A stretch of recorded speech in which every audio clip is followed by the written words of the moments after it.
welcome to this week's episode of Urban Legends, the hit internet urban legend podcast about urban legends and other such topics. I am lovely, safe pair of hands, polite, always smartly dressed. You'd be happy to introduce me to your mother, podcaster Chris Flynn, and with me is the bad boy of podcasting. It's Mr. Neil Herbert. Hi, bad boy. How you been doing with your bad self? Wouldn't you like to know? What kind of bad boy stuff you been up to? Wearing my leather jacket, sunglasses indoors. Wearing your leather jacket, just in case, because you never know when you're going to need a tougher fibre, because you might all of a sudden do some bad boy stuff like fall off a motorbike or something. Fall off a motorbike. I might want to slide over a hood on a car. Slide over a hood of the car. Might trip over your shoelaces. Yeah, trip over my shoelaces. You refuse stack it into the pavement. You refuse to tie up your shoelaces because you're a bad boy. Yeah. Very bad. What other kind of bad boy stuff have you been up to? Is it all 50s bad boy stuff? I think drinking milk past the sell-by date. Oh, bad boy. putting lead into tap water, municipal tap water supply. Oh, bad boy. Have you been listening to those rock and roll records of yours? Oh, yeah, backwards sometimes. Have you been... trying to see what Satan wants me to do. Have you been talking smack to your dad, the Colonel? Been sassing elders, yeah. Sassing elders, blind bad boy. Yeah, I know. I went and told of the soda jerk by the soda fountain. You got to go at the guy who runs the guy who runs a soda fountain. Yeah. What had he done? Well, I think you're a real jerk, soda jerk. Oh, bad boy. Bad boy. Then I popped my collar and walked out. Nice. Popping your collar up? Yeah. But collars are for holding ties. Bad boy. No ties on me. No ties on my leather jacket, unless it's a leather tie. Bad boy. Good. I'm glad you've been living up to your bad reputation. Your well-earned reputation amongst the podcast community as its resident bad boy. Have you been? Got to have one. What else have you been up to, Neil? Anything non-bad boy? Thinking of another bad boy, the Tory government. I've been reading about Rishi Sunak and his deprived childhood. Oh, yeah, I read about that. It's really upsetting, actually. No Sky TV for Rishi. He wanted Sky TV and they didn't have Sky TV. He apparently he had to simply put up with a standard entertainment version. Disgusting. Yeah, no, that was he was very pressed on because he's a very wealthy man. He had quite a, his parents, like, good luck to him, did well, like, doctor and someone who ran a pharmacist, like, decent money. And so he married in his father-in-law's like a billionaire, and so he's quite often accused of being out of touch. And he was quite pressed on the issue, and he got quite. This was the interview he left D-Day to do, right? Yeah, he just he walks into a lot of these things, doesn't he? He left D-Day early, right? Fuck it. Bored now. It's boring, isn't it? Well, it was in his planner to do this interview where basically he just got really tetchy. He was going, no, I had to go. So the question was like, have you ever had to go without anything? It was like, yeah, of course I have. I used to have to go out loads of stuff when I was a kid. Like what? Like loads of things, like loads of stuff. Like, can you name one? Well, I really wanted Sky, but we didn't have Sky. But the thing is as well, I mean, with that you kind of say, actually, do you know what? I had quite a privileged upbringing, and I want everyone else to, my parents work their way out, and I want everyone else to have that opportunity. You just say, look, I understand that obviously by accident of birth, I did have this privileged upbringing, and I'm also sort of privileged in a position now that I can focus entirely on trying to bring the best for the country, and I'm not like Boris Johnson trying to earn money left, right, and centre. I don't need it. I can just completely focus on public service now and try and hope that the next generation has the kind of upbringing which so many of them currently don't have, sort of thing. It's easy, isn't it? Just talk any old shit. You can tell that I've been doing interviews this week, can't you, Neil, with that kind of line of bullshit. I mean, but yeah, I don't know. This focus thing we all have to have is that they kind of. It's like the thing as well about a pint of milk and all the rest of it. But to be honest with you, don't do the shopping that often because I'm busy being an MP. It's not. I'd just say, I don't drink milk. I'm a Hindu, mate.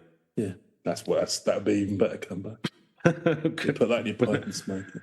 Yeah, well, to be honest, like I don't go on about it because I'm very much live and let live. But you asked me about a pint of milk. I consider that drinking. I consider that pulling the life juice out of a living God. Yeah, and putting it on your cornflakes. I don't think that's appropriate, but I don't go on about it. How much do you pay for a pint of God's juice? I think that's how it works. Yeah, that'd be something like that. So, Neil, talking about things which have very thin level of intelligence, which I do, obviously, around Hindus' relationship with bovine. I've been looking at AI. Better than mine. I just, mentioned it. Well, they don't eat. The cows are sacred, aren't they? No, absolutely. I don't know the ins and outs of how sacred. I don't know. I wouldn't. I'm not going to try and get into it because just make a fool of myself. No, because cats are sacred to me. So, but would I drink a cat's milk? Yeah, maybe I would. So I don't know. And have you? Let's be honest, Chris. We know the answer to that is yes. So, yeah. Well, I'm not working, am I? You've got to have a hobby. Well, apparently cow's milk's a luxury item. Yeah. Something else that people have gone out, grown up. Sky, cat milk. Well, daily cat milk. Yeah, daily cat milk. I wasn't allowed any of it. Well, bathing in cat milk. Bathing in human bloods. Yeah. So I look at AI because a lot of what you hear at the job centre nowadays is, go on to AI and type in the job description or what you think a competency question might be, and then AI will generate a really good answer and then reword it for yourself, right? Yeah, it won't be middle of the road and mediocre and completely developed personality. But to be fair, competency. Do you know what? It's not a bad. Yeah, it's not a bad. So I did a bit of that, used none of it, but I got bored within 5 seconds with ChatGPT, and I asked it about our podcast. Is it good? And it was very positive about our podcast based on the one review which we've got, which I did under a pseudonym. So yes, I noticed it just spat back what you put, literally a one-to-one training on what you put. There you go. That's how you gain the system. I mean, I will say as well, we know now that AI's learned to lie as well as kind of have bad trips. So all of these are equally valid things. It's already lying. But also now, and I sent this to you, so we're going to go through it, dear listeners. It wrote a script for us, didn't it, I believe? Yeah, I asked it to write an urban legend podcast script for us. And I think the keywords, I didn't put any keywords in. I just said based on what you know about it. And I think that they had comedy, urban legends, some titles of our podcast, and the word zany. And I would say it's gone about 90% more Fozzie Bear than I'm comfortable with. But you look so much like Fozzie Bear. Oh, Is that why? Yeah, that's probably. It's probably it.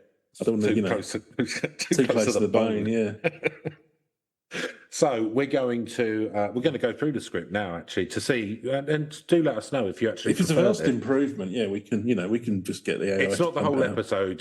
They only managed to get to shit out about. But again, it's to the point, seconds. Chris. It is to the point. Doesn't meander for a fucking hour just talking shite. It's It's comprehensive. Yeah. I'm not sure you get as much out of it, but we'll go through it. We'll try. It's an A/B test, as my colleagues in comms would say. So, I mean, the first mistake is it has you doing the introduction, which we never do. But no. It just naturally assumes is my area of authority, Chris, as being pearls before swine. Yeah. Okay. Well, do you want to do some intro music or?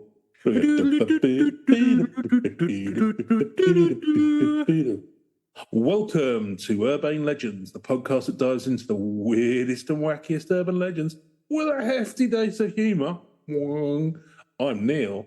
And I'm Chris. Today we're tackling the porcelain ghost herself and Ghosan. Yes, folks, a Japanese toilet ghost episode. Buckle up.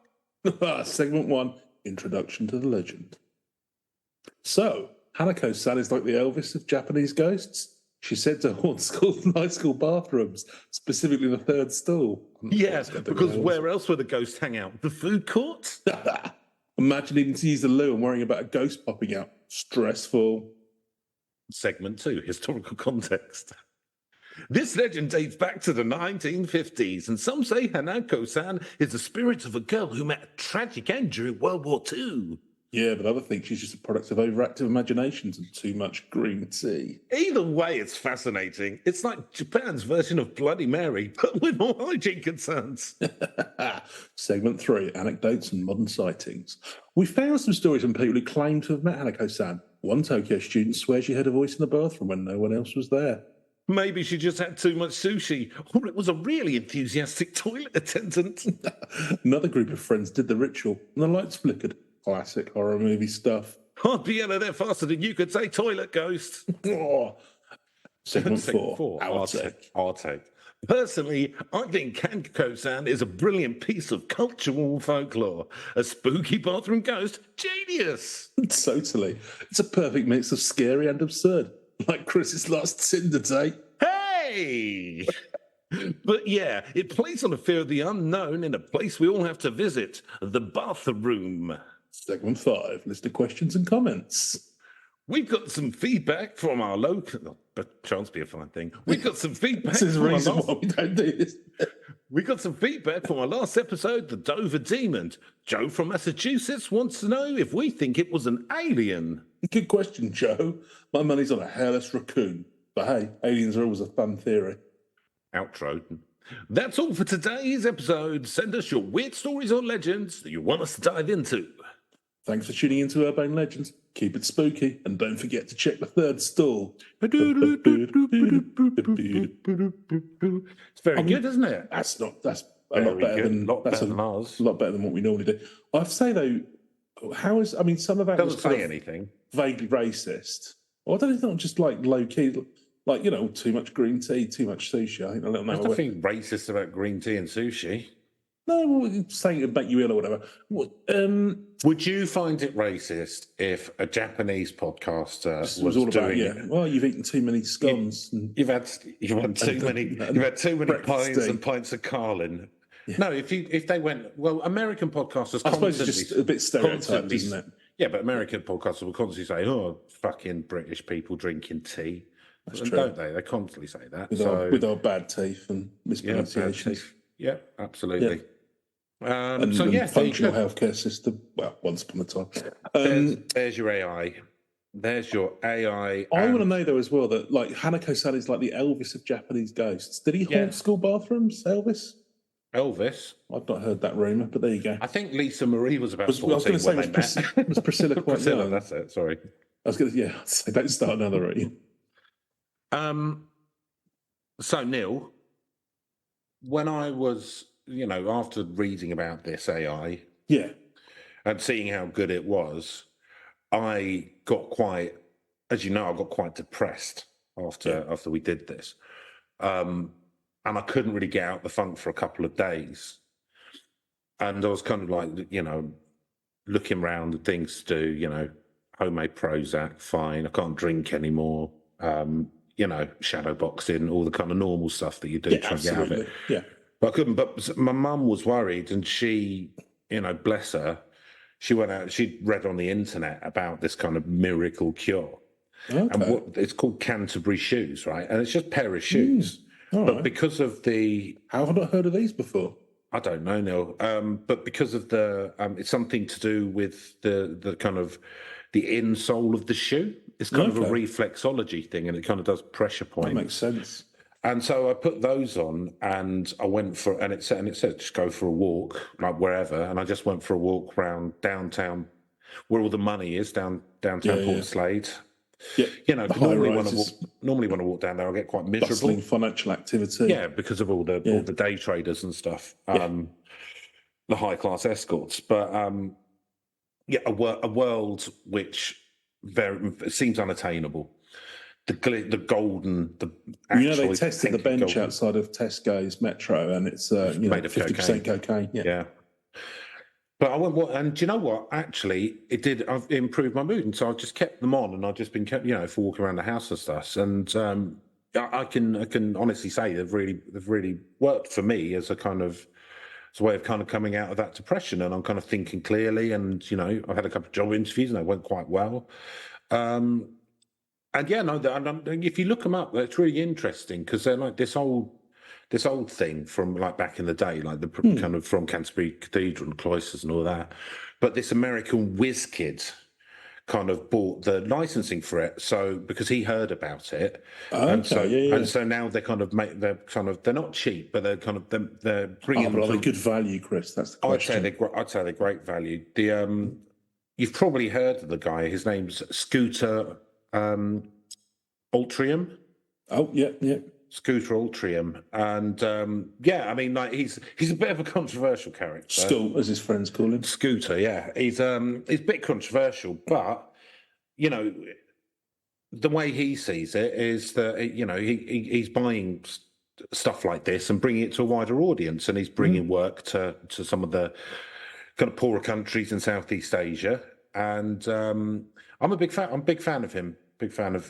He's invested in a few different things, and I think they're all good projects. Neil, what do you know of him? I've only ever heard positive things. Not as much, but it's kind of like fair play to him. He's a good guy, I think. Pulled himself up by his bootstraps. Some people just got to tear everyone down. It's more successful than them, Chris. It's just jealousy. He's a good guy, isn't he? So the other thing. Last thing about kind of technology, because it's a very technology-heavy podcast, as you know. Yes, we're very much on the bleeding edge of bleeding edge science and technology. So, obviously, one day we would like to be able to do kind of live shows and stuff. But with how things are at the moment, travel costs, isn't it? So, I met a bloke. I won't tell you where. But I got chatting with him, right? Yeah. And I managed to get hold of a job lot of those old school projectors. Nice. The ones where you'd put like the cellophane on it and it would project it onto the wall, like, yes. If you're doing presentations. So I've got a load of overhead projectors, I believe they were called. The old, from back in the day before schools had like proper stuff. Yeah. So I managed to get a job lot of them, and I'm thinking, is there a way that we could record the audio of a podcast, and then we could just hire someone to kind of move the things around in a sort of like really shitty PowerPoint presentation? Yeah, but kind of like of us in different poses for the different parts, kind of like a really kind of lo-fi version of that ABBA thing where they're all holograms. Oh yeah. I'm wondering if maybe we could do that. That could be a way of getting the costs down, couldn't it? And it would mean we wouldn't have to perform more than once. So I'm all about that. Don't know. Just thinking about it now, that could, I've got to do something with them. I've got them in my lockup at the moment, but I'm thinking maybe we could use them for that. Nice. And speaking of high tech, Neil, what's more high tech than a UFO? I mean, that's beyond tech, isn't it? Yeah, that's tech plus. That's what the Germans called Ubertech. Yeah. Ubertechen. Or Uberkinder, which is what they call Wonder Kids. So today we are going to be looking at the Britain answer to Roswell. Called it's really big, this one. I'm not sure how long the pod will be. Probably not as long as I think it will be, but I've seen so many fucking documentaries and stuff about this. Like, it's everywhere. I've never heard of it. I know it's one of the real big one. No, this one's the big one. Okay. Yeah, it's even known across the pond. Well, and it is. Ufologists are a close-knit bunch, aren't they? Well, because it involved American airmen as well. Ah, well, there you go. And it's the Rendlesham Forrest UFO. So I had a look. There's like a load of walks and tours and stuff you can do kind of around all this now. It's become a bit of a cottage industry. So good, I would say. Good. Well, nice to know people making money out of it, as we always say. Lovely. Look, if they're not going to give us disclosure, then we might as well make a few quid. Do you know what I'm saying? Exactly, yeah. So I'm going to start on the BBC website. It's that big a story now. on Auntie B's. Auntie Beeb. Auntie Beeb. So, are we any closer to the truth 40 years on? This is from 26th of December. Oh, festive. 2020. Way to spend your Boxing Day. Yeah. And it's by Nick Rigby. Rigger. 40 years ago, a remote forest in Suffolk was the scene of one of the most famous purported UFO sightings in history. So just what did happen, and will we ever know for sure? Vince Thurkettle, that is his name, nice, was out chopping wood one morning in Rendlesham Forest in late December 1980 when a car drew up. Out stepped two men, aged about 30, dressed in suits. "Good morning. Do you mind if we ask you some questions?" asked one in a well-spoken English accent. Sounding very like Barry Thomas. Nice. Earlier, on the 26th and 28th of December, the United States Air Force security personnel stationed at nearby RAF Woodbridge had reported seeing strange lights in the surrounding forest. Forestry worker Mr. Thurkettle, I ain't seen light. Thurkettle's unannounced and unidentified visitors asked if he'd been out the previous night. "And I said no," he recalls. "Poke nose into no alien business. I'm just here making love to this woods." One of my reckonings. They said, "Did you leave the house at all? Did you see anything?" I said, "What?" They said, "Oh, there's a report of some red lights in the forest. We're just checking." The two of them very politely but firmly asked me probably about 20 questions. I thought they were journalists. They suddenly said, "Well, fair enough, there's probably nothing in it," and then they left. So I bought the papers every day for the next few days to find out what was going on, and of course there was nothing. Covering it up. 3 years later, however, the sightings made a News of the World front page story as it proclaimed UFO lands in Suffolk, and that's official. Or not. Well, there's a lot of official paperwork around this, Neil. You'll be actually surprised to hear. Yeah. It's not like the Philadelphia experiment, then it all just turns out to be a load of bollocks. No, it's a lot more. There's like plenty of paperwork and stuff. But yeah, I mean, you do get, because that's what the term Foo Fighters means, isn't it? It's I think it was like, it might be British Army or American Army, I'm not sure, but I say it's a Foo Fighter. They'd spot things that they couldn't, just like moving really fast or whatever when they were flying around. Foo Fighters means to me a lovely big rock out, but with a safe environment. Nice. So the story was based on a memo from RAF Woodbridge Deputy Base Commander Lieutenant Colonel Charles Holt to the Ministry of Defence. It was released by the US government and described an encounter with an apparent UFO in the forest. Here's a little excerpt bit here. "We have a sighting of some unusual lights in the sky. We've sent some armed troops to investigate. We are terming it as a UFO at present." Since then, the sighting has been the source of much debate and speculation among UFO enthusiasts and the subject of numerous books, articles, and TV programs. In March, a documentary concluded that the sightings had achieved the legend status like Loch Ness or King Arthur. The forest even has its own UFO trail compete with a life-size replica King Arthur in the forest of the flying saucer. Yeah, there's they've stuck a UFO in the forest now. This is quite Mr. Thurkettle heavy, this BBC article, considering that the American airmen are quite open about the incident.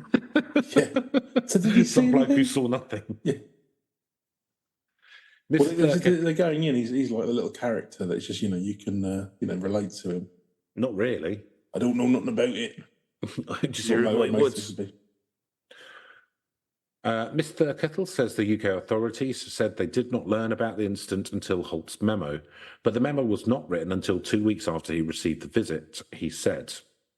"So someone must have told him before," he says. Only after the visit did Mr. Thurkettle begin to hear rumours about the UFO sighting in the forest. He begged his boss to show him the scene, but when he got there, My heart absolutely plummeted. It was nothing but an absolutely normal glade in the forest with 3 rabbit scrapes. Was he expecting? It's like a flying saucer line. Yeah, like a big disaster zone. Yeah. And they were carefully marked, and it happened to be roughly a triangle. I mean, there was a ring of sticks around it, marking it, and I think fair dues to the Americans. They'd been out all night, and they saw a light and came back in the daytime looking for something, and I could totally understand why they thought this must be it. As a countryman born and bred, however, he saw nothing unusual. Oh. It's the folk wisdom they should have relied on. All these eggheads scaring themselves in the dark. So the thing is, the stuff that he's saying now, like, that's fine, but it doesn't really relate to what the American people telling us later on. Yeah. Well, that's good, you know. I don't know if it's different perspectives.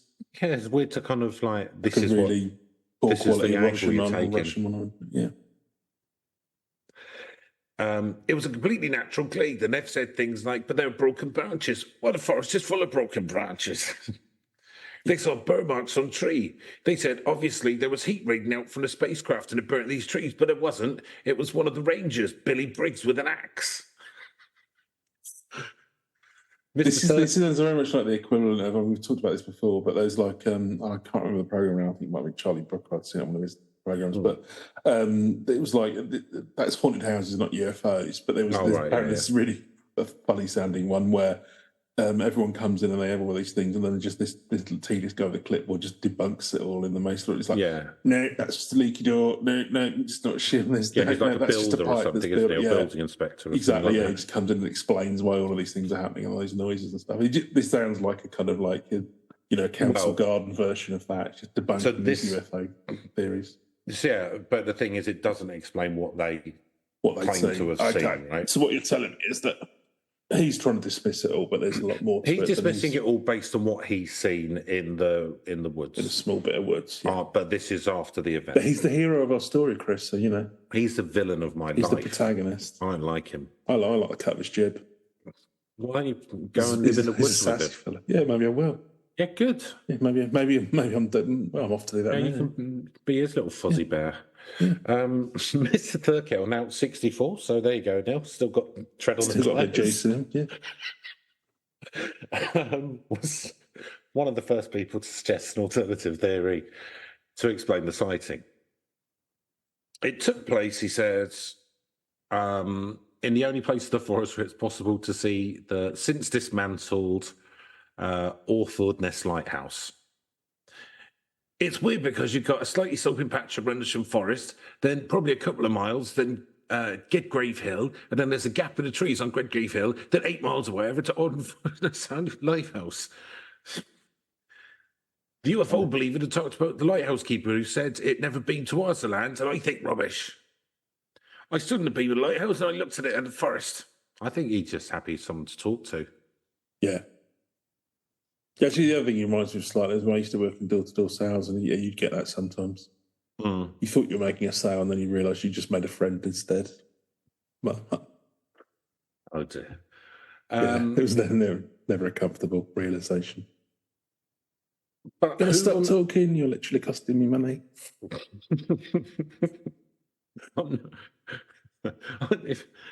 if I don't sell, I don't eat. Yeah. But there were Mr. Thurkettle's but who were Mr. Thurkettle's mysterious visitors? He isn't sure, but he gets annoyed when people assume he has claimed Mr. Thurkettle doesn't want people probing too much into the woods. He's got other secrets in there. Yeah. 100%. It's just a lighthouse and some birds and just rabbits and that. Roger the There's loads of broken trees. Big Jeff did that to the trees. No, that's a rabbit. Yeah, do you know what? Like, you're right. He's he's very keen to get everyone. He's suspiciously like he's got an answer. He's got an answer for everything, hasn't he? Of why you shouldn't go near his special woods. You go digging under that tree stump. Nothing you'll find down there. So, who were his mysterious visitors? In those blokes in the suit. He isn't sure, but he gets annoyed when people assume he's claiming to have been visited by the fabled men in black, who it has said interrogate and harass UFO eyewitnesses. I say, oh, that isn't what I'm saying. I'm telling you the chronology in which is this part of the story is wrong. Journalist and academic Dr. David Clark, who requested to lead the MOD's files on the Rendlesham incident being released, said the most logical explanation was that Mr. Thurkettle's visitors were local newspaper reporters who had possibly learned of the incident from local police. Yeah, local police looking for a missing sex worker. looking for a missing payload of sex toys, which had been lifted from the lighthouse. Maybe that's where they keep them.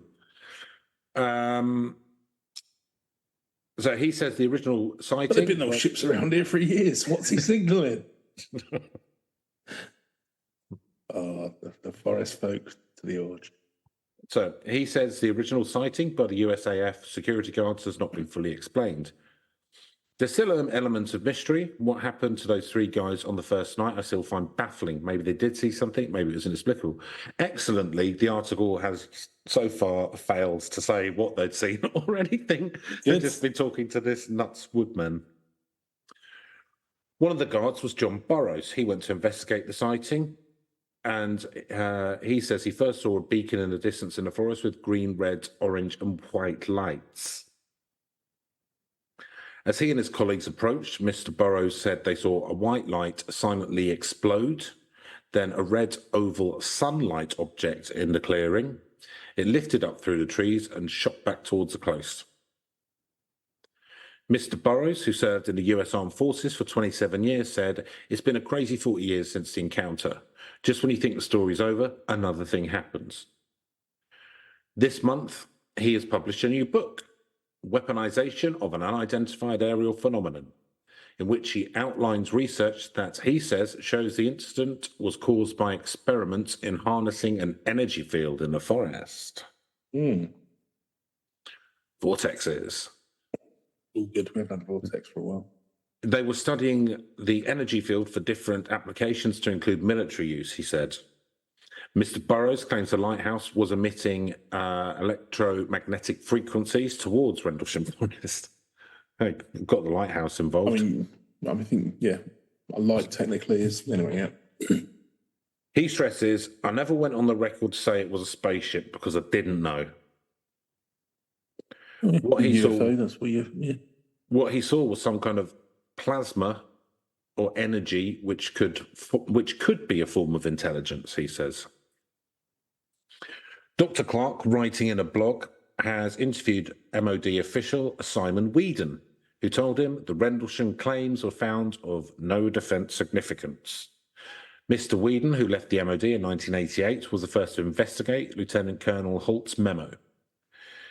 "Nearly always the reports we got were from ordinary members of the public," he told Dr. Clark.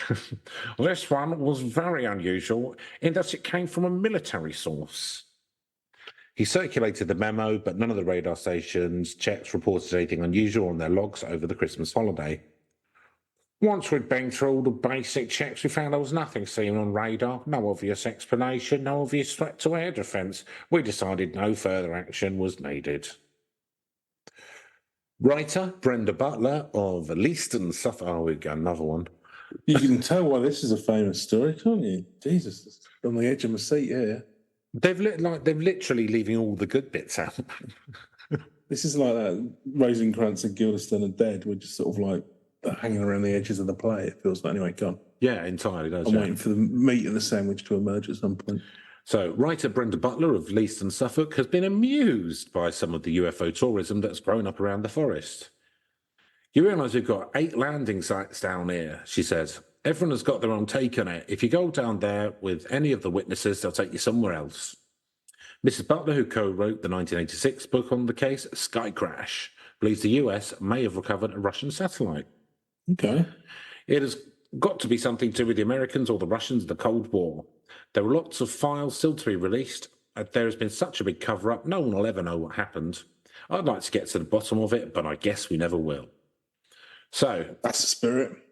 Yes. So I'm going to Wikipedia because it's giving a better outline than that puff piece by the feminazis at the BBC. Oh, God. Ugh. Right. Just going to have a sip of my San Celestino. Nice.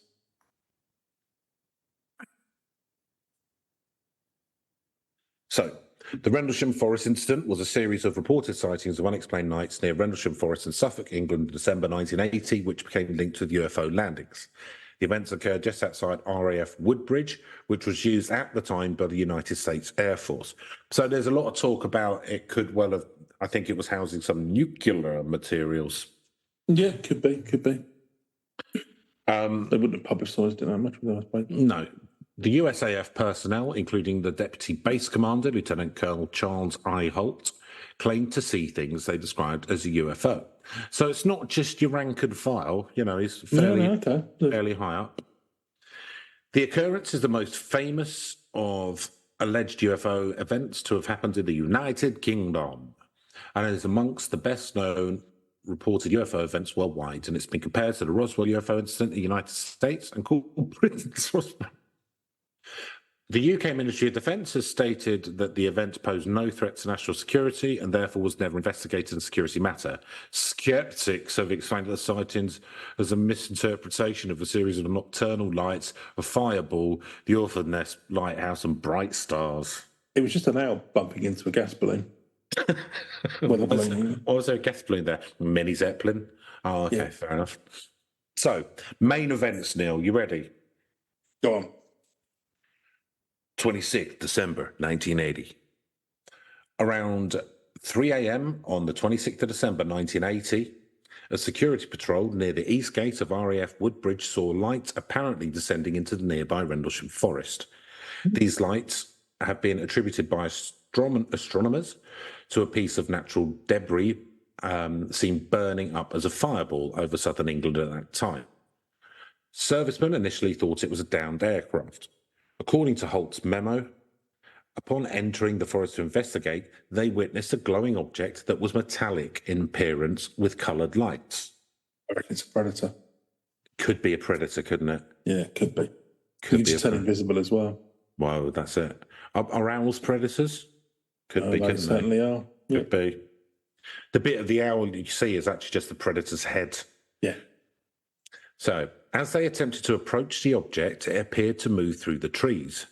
The animals on a nearby farm went into frenzy. One of the servicemen, Sergeant Jim Pennison, later claimed to have encountered a craft of unknown origin while in the forest, though there was no publicised mention of this at the time, and there's no corroboration from other witnesses. Shortly after 4, local police were called to the scene, but reported that the only lights they could see were that of the lighthouse some miles away on the coast. After daybreak, on the morning of the 26th of December, the servicemen returned to the small clearing near the eastern edge of the forest and found 3 small impressions on the ground in a triangular pattern, as well as burn marks and broken branches of nearby trees. At 10:30, the local police were called out again, this time to see the impression, which they thought could have been made by an animal. Georgia Brunei, in her book You Can't Tell the People, published a photograph of the supposed landing site taken in the morning after the first sighting. 28th of December, the Deputy Base Commander, Lieutenant Colonel Charles Holt, visited the site with several servicemen in the early hours of the 28th of December 1980. They took radiation readings in the triangles of the depression and of the surrounding area using an ANPDR-27, a standard US military radiation survey meter. Although they recorded a 0.07 whatever per hour, in other regions they detected 0.03 to 0.04 per hour around the background level. Furthermore, they detected a small burst over half a mile away from the landing site. Holt recalls the events on a micro-cassette recorder. It was during this investigation that a flashing red light was seen across the field to the east, almost in line with the farmhouse, as the witnesses had seen on the first night. The Orford Nest Lighthouse is visible further to the east in the same line of sight, so not quite the same. Later, according to Holt's memo, 3 star-like lights were seen in the sky, 2 to the north and 1 to the south, above 10 degrees over the horizon. Holt said that the brightest of these hovered for 2 or 3 hours and seemed to beam down a light from time to time. Astronomers have said that they were probably bright stars. So, primary and secondary sources. The Holt memo. The first piece of primary evidence to be made available to the public was a memorandum written by Deputy Base Commander Lieutenant Colonel Charles Holt to the MOD, known as the Holt memo. This was made public available in the US under the Freedom of Information Act in 1983. The memorandum was dated 13th of January 1981, titled Unexplained Light. The 2-week delay between the incident and the report might account for errors in the date and times given. The memo was not classified in any way. David Clark, a consultant at the National Archives, has investigated the background of this memo and the reaction to it at the MOD. His interviews with the personnel involved confirmed the cursory nature of the investigation made by the MOD and failed to find any evidence for any other reports on the incident made by the USAF or UK apart from Holt's memo. Holt has since gone on record saying he believes he witnessed an extraterrestrial event that was then covered up. Oh, okay. So he's going beyond UFO and into he just think it's aliens.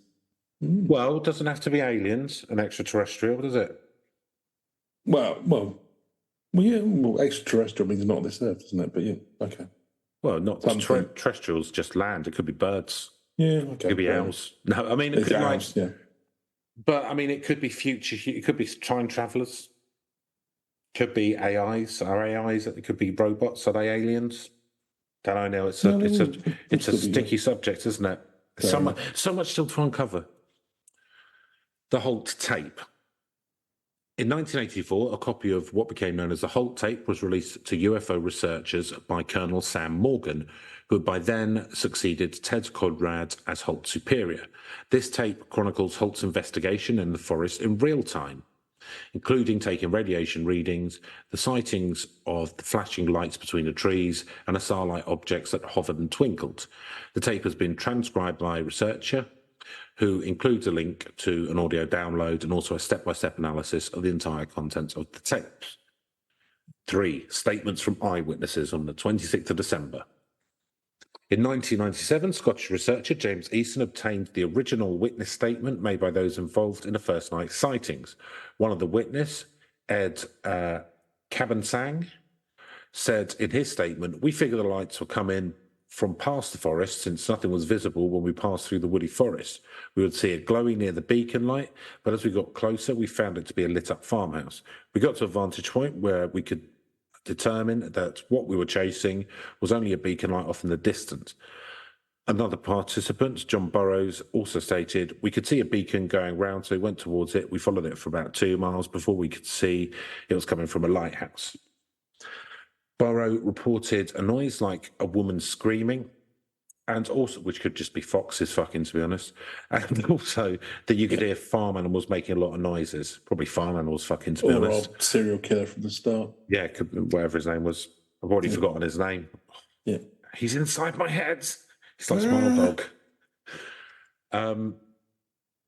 Holt heard the same noises 2 nights later. Such noises could be made by, oh, here we go, another muntjac deer in the forest.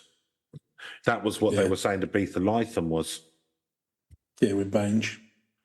Sounds like that's their go-to. So, the Holt affidavit. In June the 10th, retired Colonel Charles Holt signed a notarized affidavit in which he again summarized what had happened. Then he stated he believed the event to be extraterrestrial and it had been covered up by both the UK and US. Contradictions between the affidavit and the facts as recorded at the time in Holt's memo and tape recording have been pointed out by skeptics. In 2010, Base Commander Colonel Ted Conrad provided a statement about the incident to Clark. Conrad said, "We saw nothing that resembled Lieutenant Colonel Holt's description either in the sky or ground, and that we had people in position to validate Holt's narrative, but none of them could." In an interview, Conrad criticised Holt for the claims in his affidavit, saying he should be ashamed and embarrassed by his allegation that this country and Britain both conspired to deceive their citizens over this issue. He knows better. Cool, he's not happy, is he? Oh, coming out hot. Take that. Conrad also disputed the testimony of Sergeant Jim Peniston, who claimed to have touched an alien spacecraft. He said that he interviewed Peniston at the time and did not mention any such occurrence. Conrad also suggested that it might just be a hoax. No, I totally was a spacecraft, touched it and everything. So, weirdly metallic. A lot of the stuff I'm learning here is often seems to be left out of the documentaries about it, which is weird. Yeah, I mean, so you've got a couple of possibly reputable sources saying that things have happened, and there were definitely aliens involved, but everyone else dismissing it. Yeah, is pretty much how I'd sum this up as well. Yeah. So, a 1983 Omni article says Colonel Ted Conrad, the base commander, recalls 5 Air Force policemen. He recalls that 5 Air Force policemen spotted lights from what they thought was a small plane descending into the forest. 2 men tracked the object on foot and came upon a large tripod-mounted craft. It had no windows, but was studded with brilliant red and blue lights. Each time the med came within 50 yards of the ship. Conrad relates, it levitated 6 feet in the air and backed away. They followed it for almost an hour through the woods and across the field until it took off at phenomenal speed. Acting on the reports made by his men, Colonel Conrad began a brief investigation of the incident in the morning. He went into the forest and located a triangular pattern, blah, blah, blah. And so he did an interview with 2 of the eyewitnesses and concludes, those lads saw something, but I don't know what it was. There you go. Suffolk police log. Suffolk police were called out on the scene on the night of the initial sighting, again the following morning, but found nothing unusual. On the night of the initial incident, they reported that the only lights visible were that of the lighthouse. They attributed the indentations in the ground to animals. The Suffolk Constabulary file on the case was released in 2005 under the UK's Freedom of Information Act and can be accessed on their website. It includes a letter dated 28th of July 1999, written by Inspector Mike Topless, who notes that one of the police... Topless by name, topless by nature. And he notes that one of the police constables who attended the scene on the first night returned to the site in the daylight in case he missed something. There was nothing to be seen, and he remains unconvinced that an occurrence was genuine. The immediate area was swept by powerful light beams from a landing beacon at RAF Benswater and the lighthouse. I know from personal experience that at night, in certain weather and cloud conditions, these beams are very pronounced and could certainly cause strange visual effects. So, that's now sounding less like it's the British Roswell to me. Sounding like a load of bollocks. Well, there's not even a lot of anything. The British Roswell, I was expecting much more like, I don't know. Yeah. It's just a couple of vague sightings. Couple of Yankee Doodle dandies had a few drinks at Christmas and couldn't handle your ale, could you, son? Went off into the forest, talking like shit about little green men. Fucking mugged yourself off. Get back in there and barracks and wind your fucking neck in. I mean, the thing is, like, this is still ongoing. It's just, I don't know. There's just not a lot of. We've seen some lights basically, and there's somebody who seems to think they've touched a spacecraft, but we don't really. But people are crazy for it, right? If you type it in, there's even like a page on Rendlesham Forrest Incident from the Hansard UK Parliament thing. So obviously, loads of people have asked for it. Could the speaker tell me? Is it just one of the sort of slightly more backbenchers? Yeah, probably. Yeah, I don't know who asked for it. Let's have a look. Or is it a joke Speaker of the House? Trying to find a sensible Labour policy is like trying to find the UFO in Rendlesham Forrest. So, Lord Hill Norton asked Her Majesty's government whether the United States Air Force investigated and photographed a site in Rendlesham Forest where it was alleged an unidentified flying object had landed in December 1980. Whether the photographs depicted an indentation where the object may have landed, and whether they have a copy of the report and photographs arising from the investigation. Whether following an alleged contained an allegation contained in a memorandum dated 13th of January 1981 by Lieutenant Colonel Holt of the United States Air Force that a glowing metallic triangular object had landed in Rendlesham Forest in December 1980. Lieutenant Colonel Holt was questioned about the incident. If not, why not? And when military radar indicated that a structured craft was involved. Yeah, and there's another one, but it's pretty much the same. So empty Parliament on a it's just you're just going in for your 500 quid sort of thing. That's the Lords. I assume this is the Commons.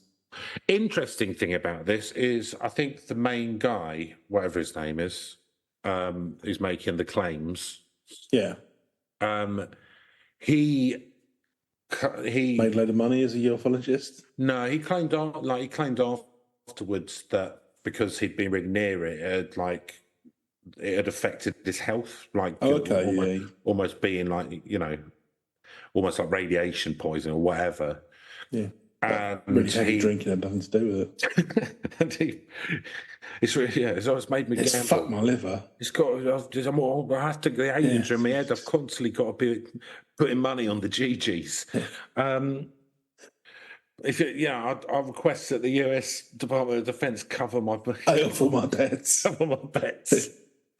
But they actually. They agreed eventually to pay him a disability service, military service pension because of this incident. Okay. Or to shut him up, I don't know. Or just he got bored of him, so just fuck off. Could be either. Yeah, fair enough. Well. Glad he's got a bit of cash coming in. Yeah.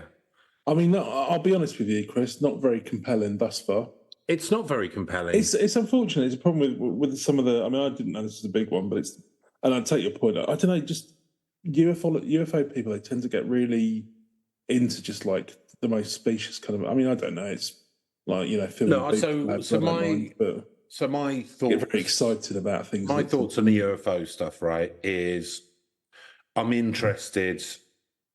It's possible. I'm interested in kind of the stuff like the Tic Tacs and the military film stuff. I'm interested. We haven't got as far as I'm aware, there is an answer to what this shit is. But I mean, it's there, right? So it's surprising that there's not more interest in it, and all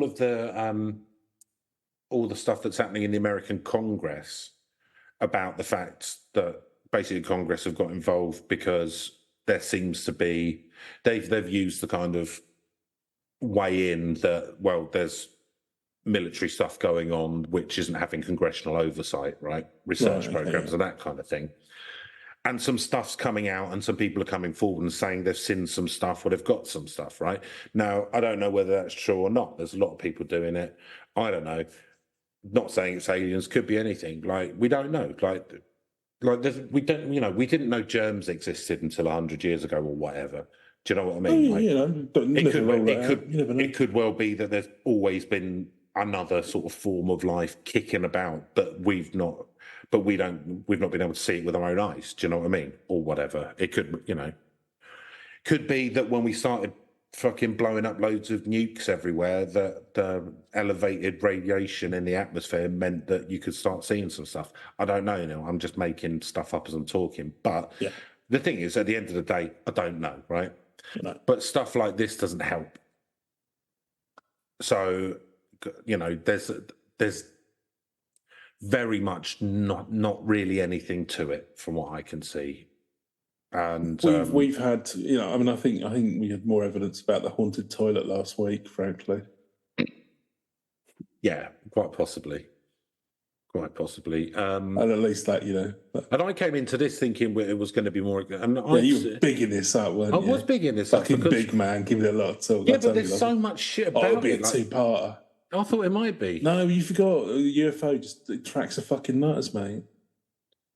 Not that I'm judging in by any way, shape, or you're very, very judging. I'm incredibly objective. No, I don't know. No, in all seriousness, I think sometimes it's almost like the less stuff there is to pin your hat on, the more it's like, it must be covered up then. Hunt down, there's some really juicy stuff there. I mean, again, Yeah, because like here's the thing, like Officer Jim Pennison, who was one of the witnesses, he's one of the ones who says it was real.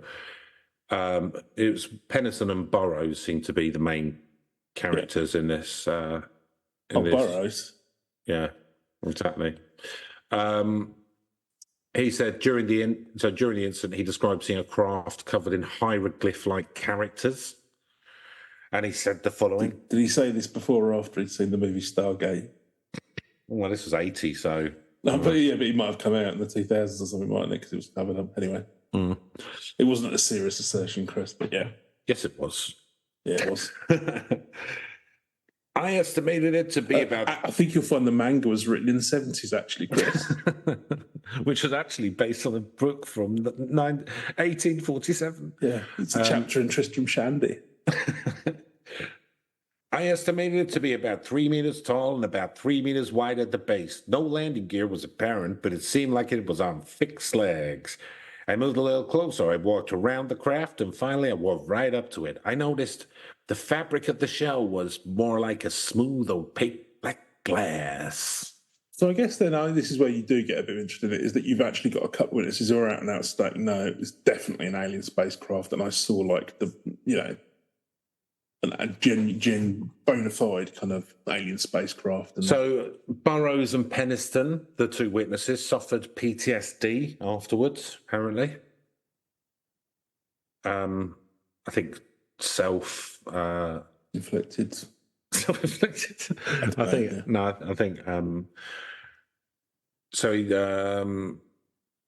So in the Encounter in Rendlesham Forest book, Penniston wrote, I left the forest a different man. I was in awe of the technology, and yes, knowing that it was not an aircraft which could have been manufactured in 1980 or even now. Okay, yeah. Well, that's a bit more compelling. Somebody's actually claimed to have seen something, quite astonishing. Here we go. So a lot of it. So this is the thing, right?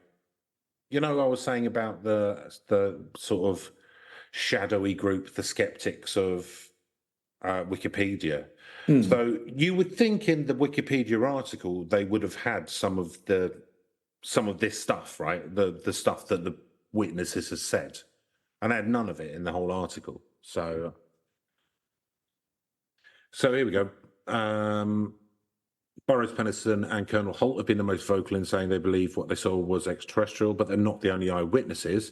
First time we're hearing of this guy, Sergeant Adrian Bastinza, a security officer and commander who investigated the incident at the time, said when he arrived at the scene, it was going in and out through the trees, and at one stage it was hovering. Okay. So statements from radar operators have recently corroborated Colonel Holt's claims. As recently as 2015, the then 75-year-old Colonel Holt announced that he had obtained written statements from radio operators at RAF Benwater and nearby Wattisham Airfield that an unknown object was, in fact, tracked at the time of the incident. Yeah. As per the BBC, Holt claimed that they had not wanted to come forward until after they had retired from their military roles. I have confirmation that Benwater's radar operations saw the object go across their 60-mile scope in 2 or 3 seconds, so thousands of miles an hour. It came back across the scope again, stopped near the water tower, and they watched it and observed it go into the forest where we were. So, and there's a story about incredibly futuristic technologies secretly installed at RAF Benwaters. Let's see what this is about. Daniel Simpson, director of the Rendlesham UFO Incident, a fictionalised account of the story filmed on location at Rendlesham Forest, told the Telegraph the following story. I recently heard a very interesting story of a guy that went up to the Bentwater Air Base, and because it's privately owned, some of those buildings are rented out to people. A company up there wanted to have their internet sorted out, and this guy dug down. He was a telecom guy, and he came back and he was sheet white. He couldn't believe it. He said he'd come across these cables 2 feet down, and they were cables delivering such powerful internet connections, but they were cables from 1980. And they were from 1980, and yet they were so advanced of what we've even got now. It sounds like dark fiber. I'm told that all the time what we get technologically is much behind what they, the military, actually have. So, yeah, I mean, like, so just to kind of say some of the other side of it, because what we've heard so far is all skeptic, isn't it, really? Yeah, well, there you go. Bit of a mixed bag. Yeah. Nick Pope, sexy old Nick Pope, who we've mentioned here before. Again. Yeah, the Pope Meister. Yeah, the MOD employee from 85 to 2006, and who wrote the book titled Encounter in Rendlesham Forest, the inside story of the world's best documented UFO incident, described the incident in the following words: "This is not some vague light in the sky sighting. The UFO actually landed." What did they want, Chris? This is what I was... So I'm now convinced, yeah, I mean, definitely aliens landed. What do they want, do we think, in Rendlesham Forest? Do you think they just stretch their legs? Yeah. Suffolk's nice. Get some eggs. Hop down there. Could be getting some eggs, couldn't they, for the journey? Nice fresh eggs. So this, when they're still squidgy. I'd hate to eat. Maybe a pint of ale on the way out. Pint of ale, lovely. Nice.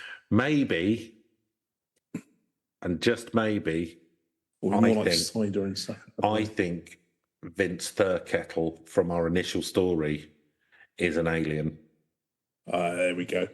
I think that's what he's. That's how we tie up this slightly disappointing episode. He's Suffolk's answer to David Bowie in The Man Who Fell West. Nothing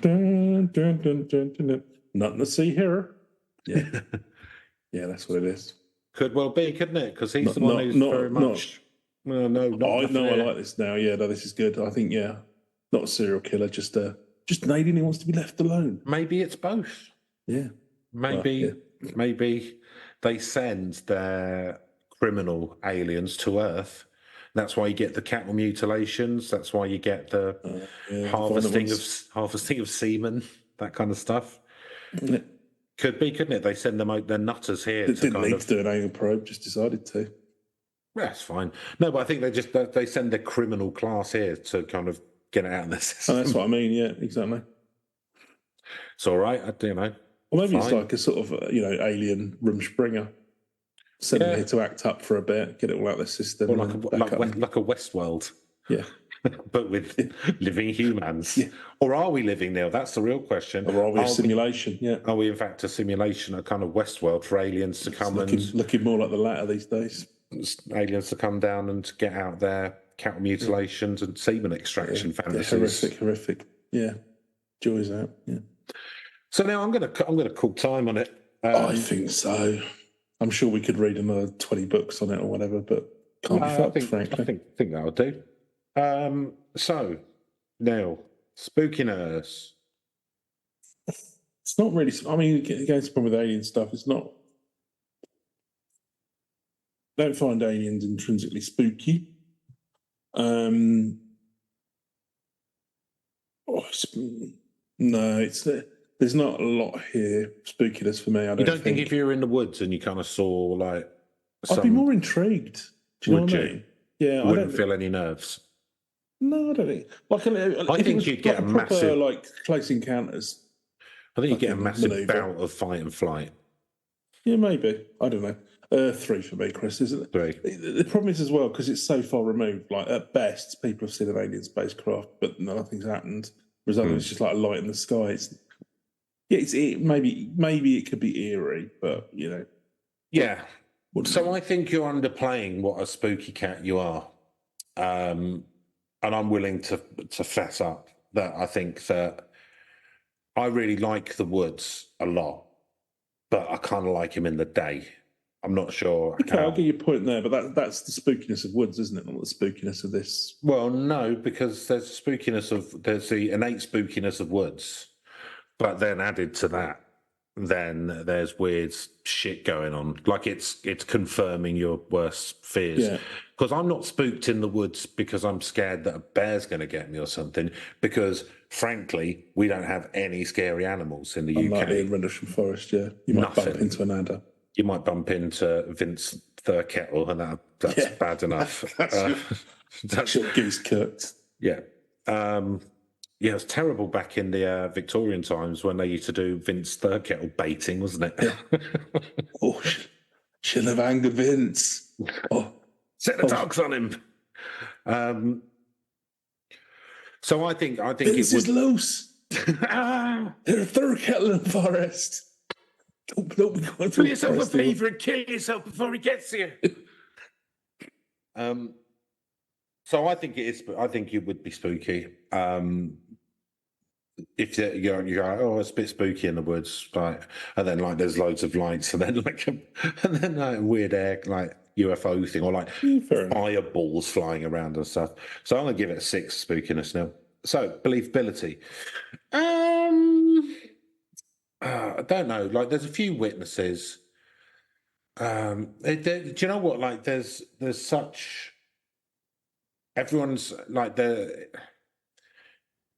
everyone's kind of like there's a lot of people saying definitely didn't happen and it's bullshit, and there's some people saying no, it did happen, I was there, and then there's other people saying it didn't happen, I was there, and then there's other people saying it did happen, I wasn't there. So I don't know. I think it saw something, like, you know, and whether then that was over atmospheric conditions or. Yeah, but what are these atmospheric conditions people keep going on about? I'm not seeing fucking like lights dancing in the sky, am I? Everyone's always going, oh, it's just the atmospheric. Oh, it's the stars falling in. It's like, well, no one ever sees any of that. Like, you just make it. I'm just parroting back what they're saying. But anyway, yeah. I know. I'm not saying to you. I'm just saying that in general, when people come up with these explanations, it's like, that's a good explanation, but no one's ever seen any of that either. So. I think they, you know, they've seen something. The stuff about the sort of pyramids with the hieroglyphs, I don't know. It's a bit much, but I don't know. Just enough. I think I'm gonna go down the middle on it, because I think people believe in it. I think UFOs are more believable than goblins. But I'm not sure I believe fully that everything's happened as they say it has. I'm gonna give it a 5 now.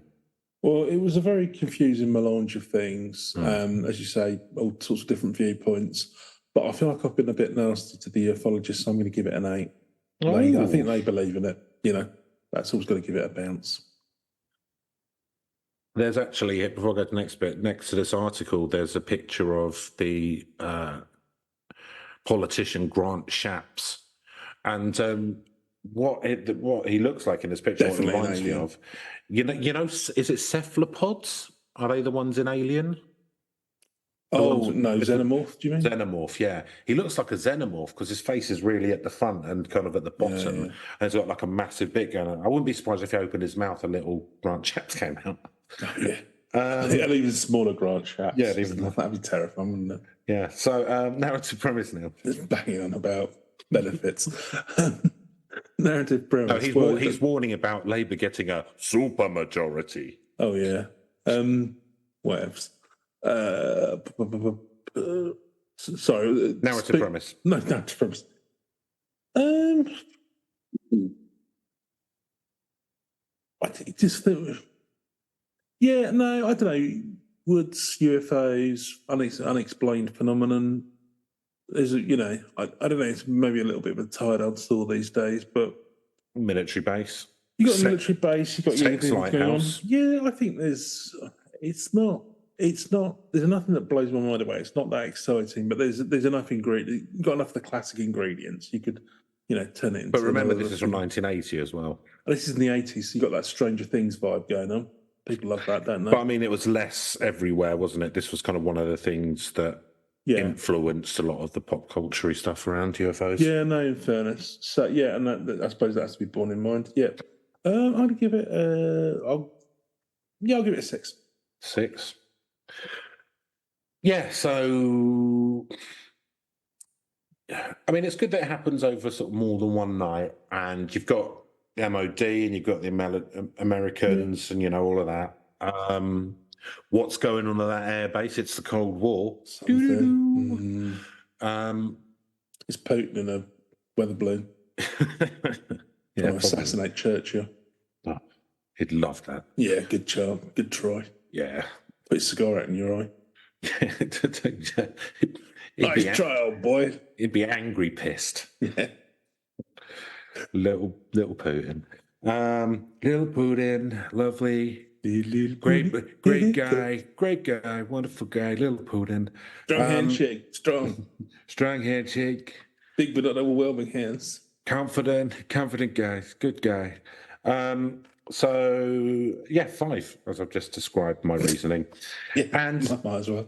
Reach. So it is a bit in the UFO world. It's a big one, and there's loads of TV shows, documentaries, movies, books. So UFO wise, Nick Pope's been involved. That tells you. It's the Nintendo seal of quality. A Nick Pope. Hey. You know, little heartbreaker. Is this Pope? Francis. I'm Nick Pope. No, it's Nick Pope. I'm Nick Pope. I'm Nick Pope. Not the one with the head. The Nick one Pope. with the Pope. Nick Pope. Oh, we should do that on. We should do a YouTube with that, just with clips of Nick Pope. Don't know why. Reach, so it's a big one in the UFO world. It's one of the top ones, right? You got your Roswell, and this is kind of like just. I'll tell you what's right. I could just never work out how kind of insular that community is, or how big that is in the real world. But fair enough. So, and it was on the front of the News of the World, now discontinued. So I'm going to give it 7. That's true. Yeah, been in the national newspapers, done lots of reports, and UFOs do stir up a lot of interest. And understandably, I'd never heard of it. That doesn't mean anything. I'm very ignorant of these things, but yeah, it's obviously one of the big ones. Yeah, blinkered. Stuck in your ways. Yeah, pretty much. Old-fashioned. I'd say it works for me. Why change it? That's not accurate, is it? It's not accurate. It doesn't work for me. Can't be asked to change it. That's probably more where we're at. Hasn't worked. Give up. Yeah, never works. Just but fuck it. Bit late now, eh? That ship sailed. Sorry, what was it?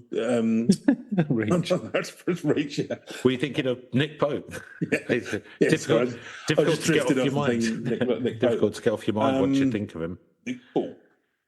He buries himself in there like a sexy little maggot. Like a worm eating part of your brain. Did you hear about that story with was it one of the Kennedy yeah.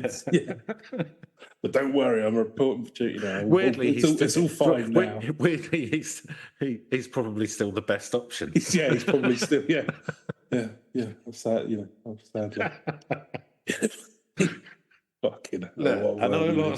Look, sometimes I forget stuff because a worm ate some of my brain. I mean, let's be honest. We've had worse prime ministers, haven't we? No, I mean we haven't. None of them. None of them. Something's eaten. Something's called up and eaten. Oh, yeah, hubris. You just immolated our own cerebral cortex. Yeah, Reach. Oh fuck! I don't care. Nick 7. That gives us a Nick Pope of 47. Nick Pope at Nick Pope. Brilliant. on Nick Pope cast. On the Nick Pope cast. Nick Pope, everyone. That might have to be the intro to the next series. Cool. All right. Well, that's it. Herb.Legislative Podcast, if you want to get in touch. Sorry that this wasn't as good as anyone was expecting, but I'm sure if you were wanting to listen to Chris gets his hopes up, and I was kind of inherently sceptical. It's like I get drawn in and tricked by people making a big deal about something. Yeah. Turns out, not necessarily the best way of doing it. That's why I'm always losing all my money at the county fair. Well, there you go. Hope springs eternal. Well, we'll be back for the final episode in this wonderful series next week, and it's going to be a big one. We're going to put out the story of Nick Pope. We're just doing the life and times of Nick Pope. Backdoor pilot to become the Nick Pope podcast. Backdoor pilot's actually one of Nick Pope's many nicknames. Yeah. Right, I think we better See you later. See you, bye, everyone. It's an urban legend, oh yeah. I like girls, you Greg. Oh, I'd give them my best. White and white, please, John. Right, Steve, you so rag. You